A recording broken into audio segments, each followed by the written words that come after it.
Bom dia a todos, nessa linda manhã que se inicia. Nós vamos esperar 2 minutos aqui para começarmos o nosso estudo do Evangelho do dia de hoje. Esperamos as pessoas chegarem e que todos sejam muito bem-vindos.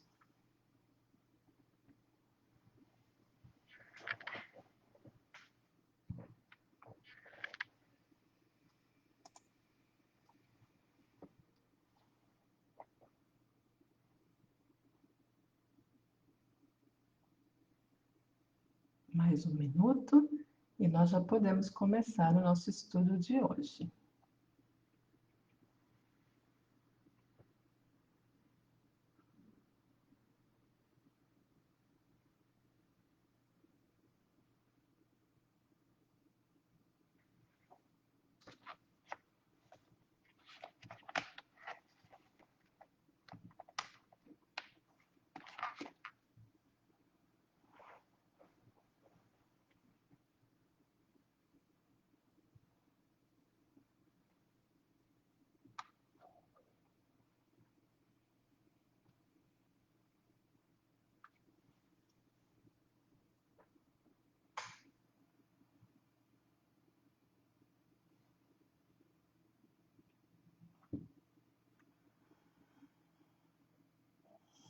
Só mais um pouquinho.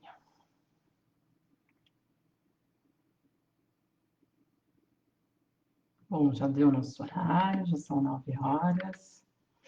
Então, que a paz de Jesus nos envolva, que nos abençoe nesse estudo, que os nossos irmãos espirituais nos inspirem, nos ajudem e que possamos melhorar a cada dia, seguindo os ensinamentos de nosso Mestre Jesus.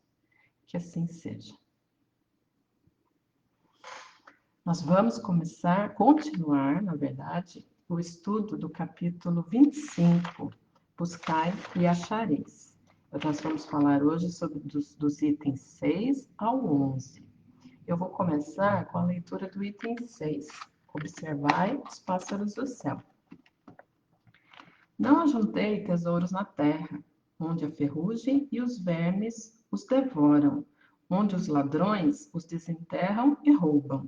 Mas formai tesouros no céu, onde nem a ferrugem, nem os vermes os devoram.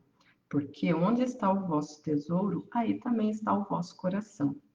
Por isso eu vos digo, não vos inquieteis de onde achareis do que comer para o sustento da vossa vida, nem de onde tirareis roupa para cobrir o vosso corpo. A vida não é mais do que o dinheiro, o corpo mais do que a roupa. Observai os pássaros do céu, eles não semeiam, não colhem e não amontoam nada nos celeiros, mas vosso Pai Celestial alimenta. Não sois muito mais do que eles? E quem é dentre vós aquele que pode, com todos os seus cuidados, aumentar aumentar a sua estatura, a altura de um côvado? Porque também vos inquietais pela roupa. Observai como crescem os lírios dos campos. Eles não trabalham e não fiam. E, entretanto, eu vos declaro que mesmo Salomão, em toda a sua glória, jamais se vestiu como um deles. Se, pois, Deus tem o cuidado de vestir dessa maneira a erva dos campos, que hoje existe e amanhã será lançada no fogo, quanto mais cuidado terás em nos vestir, ó homens de pouca fé. Não vos inquieteis, pois, dizendo, que comeremos, ou que beberemos, ou de que nos vestiremos, como fazem os pagãos, que procuram todas essas coisas, porque vosso Pai sabe que delas tendes necessidade. Procurai, pois, primeiramente o reino de Deus e a sua justiça, e todas essas coisas vos serão dadas por acréscimo. Por isso, não estejais inquietos pelo dia de amanhã, porque o dia de amanhã cuidará de si mesmo. A cada dia basta o seu mal. São Mateus, capítulo 16, versículo 19 a 21, 25 a 34. Então, essa passagem do Evangelho de Mateus faz parte do belo Sermão da Montanha, um conjunto de ensinamentos principais que Jesus deixou aos seus discípulos e aos seus cristãos, e que é considerado por muitos como a norma da vida cristã, independente da religião, tanto para os católicos, evangélicos, para nós espíritas. O maior pacifista do século passado, Mahatma Gandhi, que era um indiano e que não era cristão, ele disse que se toda a literatura espiritual da humanidade perecesse e só sobrasse o Sermão da Montanha, que nada teria se perdido. Então, nós vemos a grandeza dos ensinamentos de Jesus. Mas nós nos perguntamos, que tesouros nós estamos juntando nessa existência? Onde está o nosso coração? Quando Jesus nos convida a não juntarmos tesouros na terra, ele se refere aos tesouros materiais, tudo aquilo que nós sabemos que nós não levaremos na nossa bagagem, o nosso carro, nossas joias, a nossa casa, tudo isso ficará aqui. Ele nos convida a juntar tesouros no céu. O que são esses tesouros? São as nossas boas obras, tudo aquilo que nós aprendemos, tudo que nós fazemos de bom para o próximo, os ensinamentos que estamos seguindo, tudo isso nós levaremos conosco. Mas isso não significa que nós não possamos possuir bens. Mas os bens não podem nos possuir e nem ser os paradigmas da nossa felicidade ou o motivo da nossa existência. Kardec se preocupa com essa questão. No Livro dos Espíritos, na pergunta 883A, ele faz a pergunta: não será, entretanto, legítimo o desejo de possuir, uma vez que aquele que tem de que viver a ninguém é pesado? Há homens insaciáveis que acumulam bens sem utilidade para ninguém, ou apenas para saciar suas paixões. Julgas que Deus vê isso com bons olhos? Aquele que, ao contrário, junta pelo trabalho, tendo em vista socorrer os seus semelhantes, pratica a lei do amor da caridade, e Deus abençoa o seu trabalho.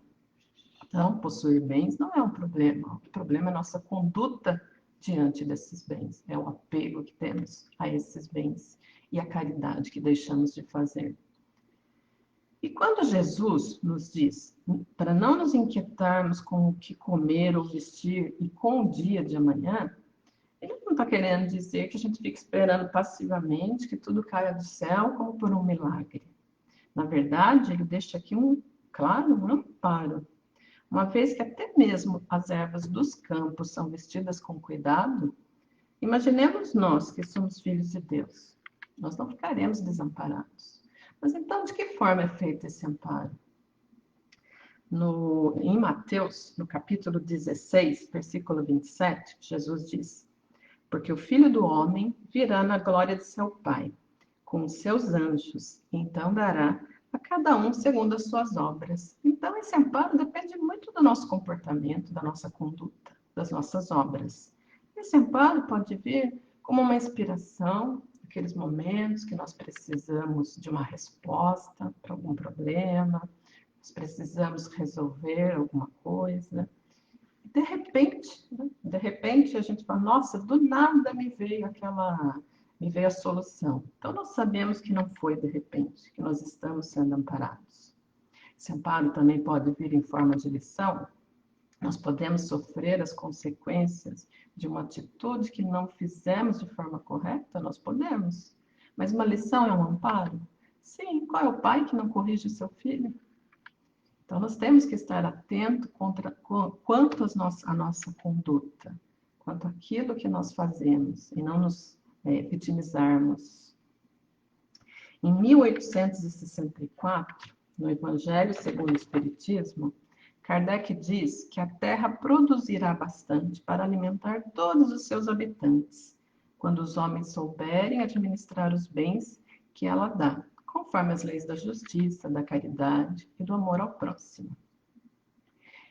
Um levantamento feito pela Organização das Nações Unidas para Alimentação e Agricultura em 2018, o mundo produz cerca de 2,5 bilhões de toneladas de grãos, que seria mais do que suficiente para atender a demanda global.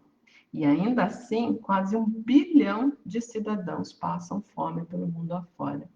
Isso por conta da má distribuição de renda. Então, os famintos, eles são vítimas da falta de dinheiro para comprar o alimento, e não a falta desse. Então, nós vemos que o quão pouco nós estamos evoluindo nesse sentido, e estamos muito longe do ideal. E nós devemos ter uma preocupação muito grande para não participarmos dessa injustiça social. Porque quando nós nos referimos aos ricos, e essas pessoas que são responsáveis por essa distribuição de renda, pelo alimento para a população, a gente se vê numa situação, olha, isso é complicado, mas eu não faço parte desse círculo dessas pessoas que tomam essas decisões. Mas nós temos que estar atentos dentro do nosso universo. Porque dentro do nosso universo, nós só podemos ser os ricos para aqueles que possuem menos que nós. E qual é a nossa conduta? Qual é o nosso comportamento? E nós não estamos contribuindo para essa injustiça social? Nós temos que pensar a respeito. Quando nós vamos ao mercado e compramos mais do que o necessário, aí chegamos em casa, colocamos esse produto na geladeira, nós não consumimos. Ele vence. O que a gente faz? Joga no lixo.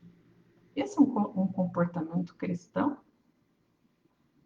Nós não poderíamos ter comprado um prato de comida, um lanche para alguém que está passando fome? Ter doado esse dinheiro que nós jogamos no lixo? Então, não é um comportamento cristão. Em relação aos nossos armários, né? Nós temos roupa para quando vai emagrecer, roupa para quando a moda vai voltar, né? Sem nem saber se a gente estará aqui, se a moda voltar. E por que nós não podemos ajudar o nosso irmão que passa frio, aquele que precisa se arrumar de forma mais adequada para uma entrevista? Não, mas os nossos armários estão lá. E nós estamos utilizando tudo que temos ali dentro. Então, o nosso comportamento também nos diz muito sobre nós mesmos. E a gente tem que ter um cuidado ainda maior quando a gente julga as outras pessoas. Porque o verbo roubar, ele é muito abrangente. Mas tem esses que desviam milhões, mas é aquele que pega um alfinete, é o verbo mesmo, é um roubo. Então, há que se ter uma preocupação e não nos colocarmos, nossa, eu não poderia ter feito nada. Olha, o mundo, né, está passando fome, que triste, que triste. Qual é o nosso comportamento em relação a isso? Tem uma comunicação no livro Céu e Inferno, do espírito de Condessa, que passa honrosamente pela prova da riqueza.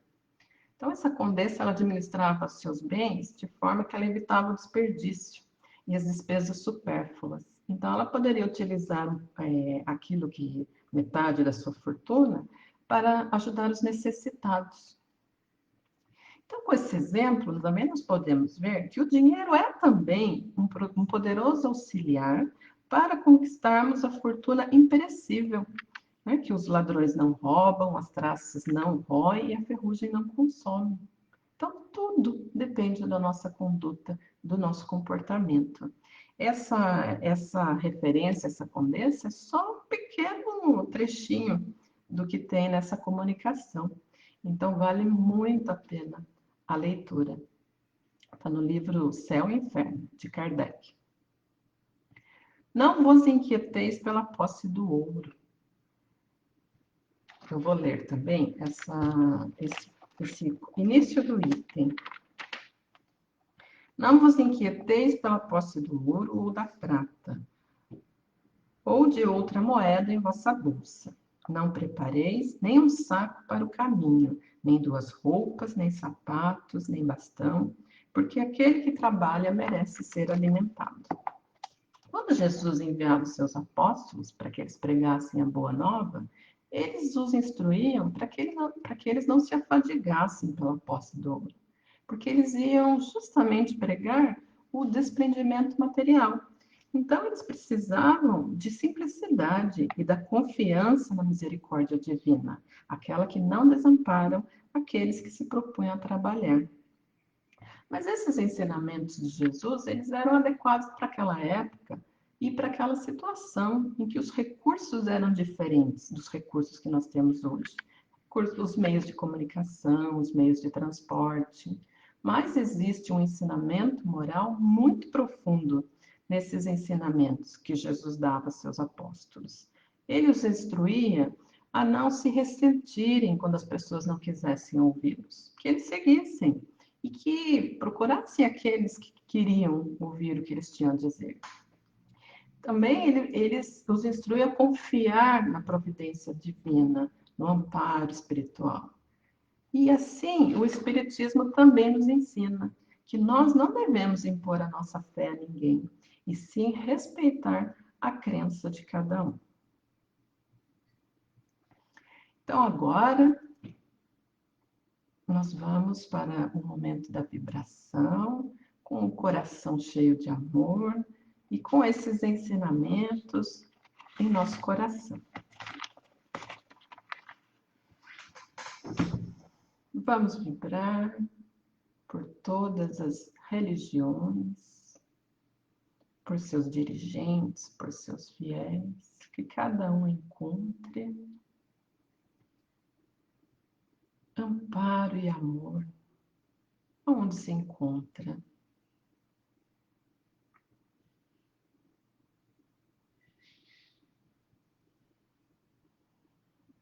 Vamos vibrar por todas as nações, por seus governantes, que o bem-estar de seus cidadãos possam ser considerados importantes e que o mundo possa viver em paz.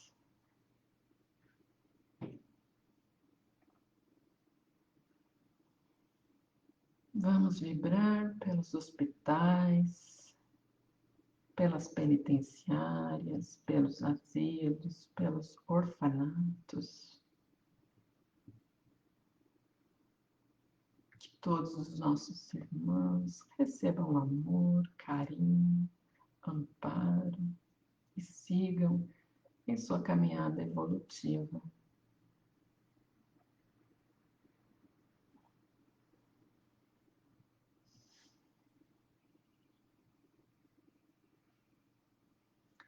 Vamos vibrar por aqueles que pensam em tirar suas vidas, por aqueles que já tiraram. Que o amor de Deus invada os seus corações, que ele sinta amparo.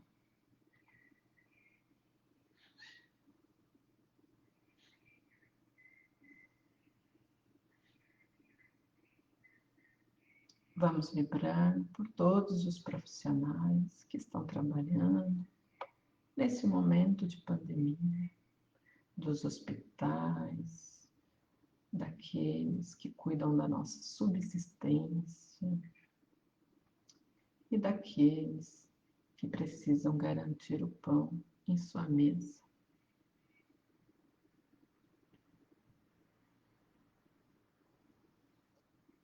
Vamos vibrar pelo Centro Espírita Vovô Nestor, por seus colaboradores,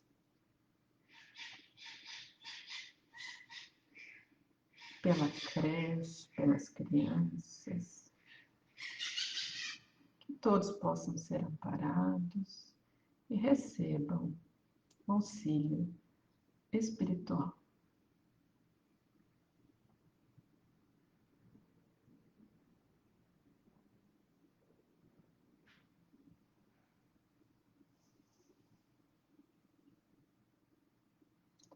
Vamos vibrar por nós mesmos, que nós possamos nos melhorar a cada dia,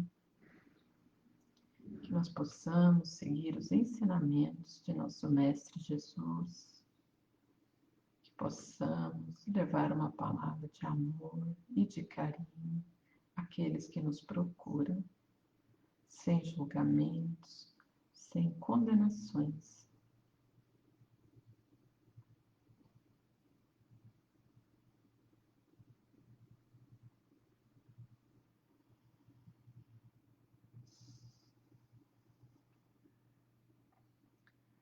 Nós te pedimos, Senhor, que nos abençoe, que nos ajude a seguir os ensinamentos de nosso amado Mestre, para que possamos ser melhores a cada dia que passa.